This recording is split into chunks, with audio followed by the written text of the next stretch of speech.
alam nyo guys, kanina no, sa may entrance, may mga chefis tayo na nagbigay ng kanilang mga questions sa inyong dalawa.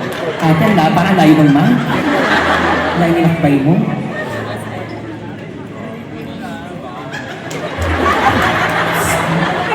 Nagsalamin mo. Lapit mo sa may pupok ko sa iyo. Okay, go. Dear talaga, sobrang excited eh. Dustin and Bianca, anong pakiramdam na may solid fans kayo? And still, nandito pa din kami. Siyempre, guys, ano kayo dyan? Yes! May fans na dyan. So, nandito pa rin kami na kahit tapos na yung TV.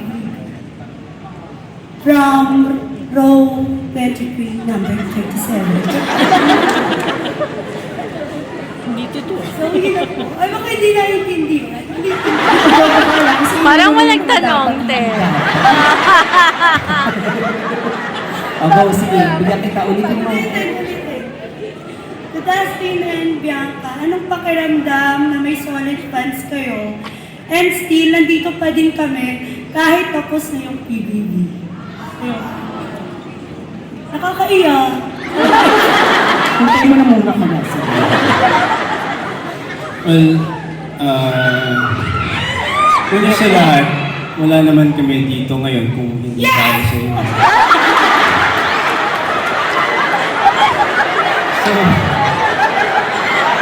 So, syempre,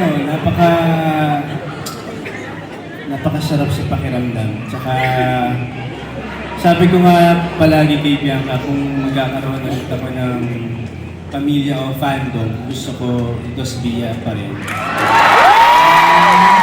So iba kasi yung pakiramdam ng pagmamahal ng Dos Via kasi sabi mo nga na sabi mo nga na tapos sa yung PBB at dito pa din kayo tapos sold out niyo pa yung NFT. Grabe, Nawala sa budget namin yun. So ayun, sobrang sarap sa pakiramdam tsaka ayun, minsan hindi na nga ako makapaniwala eh. Parang ang tagal na since natapos yung PBB, di ba? Pero dito pa rin tayo. Yes! Ako, grabe, sobrang... Hanggang ngayon, hindi ko pa rin siya parang ma-process na ganito kayo magmahal. Because honestly... Yes! Diba? Nagbiyak ka.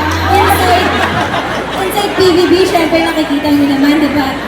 Taas kami doon, di ba? Ang hirap ng mga pinapagawa ni Kuya. Di yung mga pula talagang gagayin eh. Di ba? Yes? Tapos, parang doon na mapaisip ka, shocks, what if yung ganitong yung mga pagtataas ko na ganito, or yung paglalaban ko sa labas naman pala, wala naman palang naniniwala sa amin. Then, dito kami! Paglabas namin, I can still vividly remember the first time I ever saw all of you. Grabe! Ako lagi kong sinasabi na sobrang swerte namin dalawa ni Dustin because we have all of you who fight for us every day. Na narinindigan para sa amin, kaya naman we promise na just like you guys, nandito kami para sa inyong lahat. Hindi kami mawawala. Yes. Thank you! Thank you, maraming salamat. Dumaguete City. Wow! Kakarating ko lang po. Wow, napakalayo! Yes, Hi, because Julie. of you guys. Yeah, from Dustin, yung funding mo, Dustin, I went here also. Oh, thank you so much po. You're welcome po. So,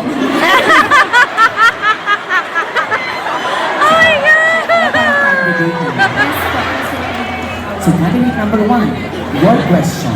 okay, so this is your question.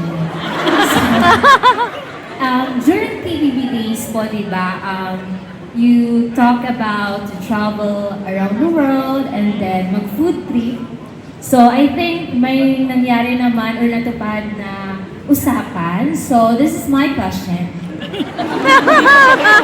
Wala pa pa rin. Ang daming tanong ni ate. So, what is your favorite moment with each other? Oh.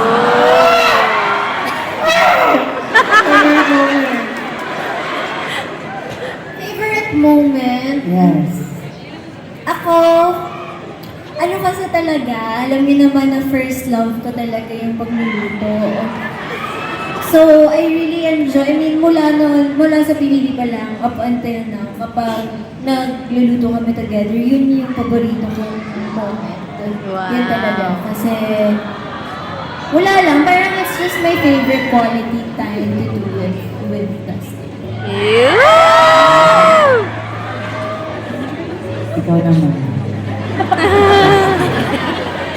Ang hirap naman. Pero ako kasi parang na-realize ko nga na pag nagka-travel ka kasi with someone, parang mas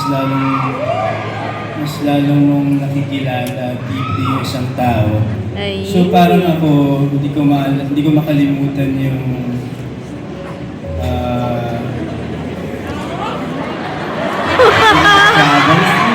hindi ko makalimutan yung pag nagkikita kami sa isang lugar, meron na siyang inahandang mga restaurants, naka-ready na yung mga plano niya. Tapos, hindi rin ako makapaniwala na magaling siya sa daan, magaling siya mag-navigate ng mga places. So parang ako, yun talaga yung na-appreciate ko nung nag-travel kami dyan. Navigator. Kaya naman, thank you! Candidate number 2. Lalapit mo yung mic ko. Ang last kasi siya. Relax. Hello, I have another question. Ayan. So, just wanna ask, which country you would love to go to for your next travel and why? Japan. Japan street. Natin yung sasagot to, Japan, no? Oh, di ba? Because we've never been to... Actually, sama ka. Sama ka? Kung may ganitong setup? Ganun din.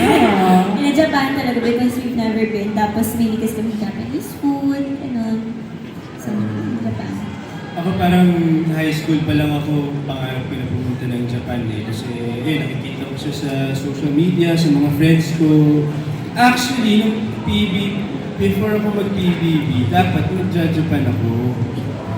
Kaso, kasama ang friends ko, kaso nga nag-PBB ako, akala ko sabi ko na, hindi, aabot ako, lalabas na lang na pinapatagal. So, yan, natuloy. Yun pala, may plano si Lord. Sabay na. Totoo din naman yan. Everything happens for a reason. Kaya naman, gusto man kita samahan sa likod. Pero magpaalam muna tayo kay Dustin. Break muna tayo, of course, kay Alis na. Alis ka muna. Sige. Magpaalam muna. Alis ka. Iwan mo na ako. Hindi kita niliyan.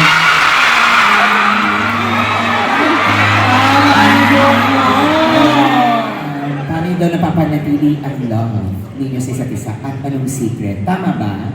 Oo, ang galing ko. Parang ano naman,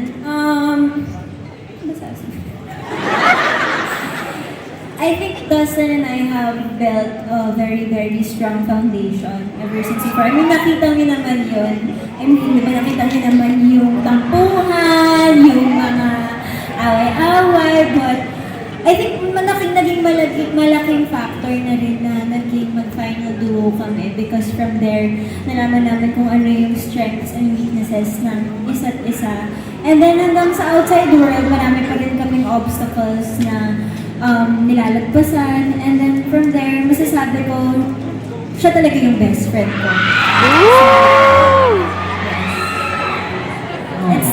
I think it's one of the strongest friendships that I've ever built in my whole life.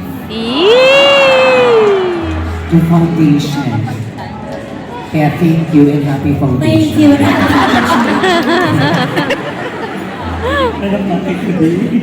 Ano basa mo?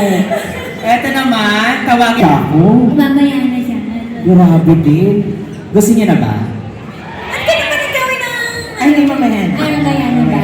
Kasi nasa PA pa tayo. Ay, Ay, ito na. Ay, dito ka na. Alam ko na ba't natagalan to. Nag-lipstick kasi siya. Hi! Hi! Wait lang, kinakabahan ako. Ang ganda mo naman.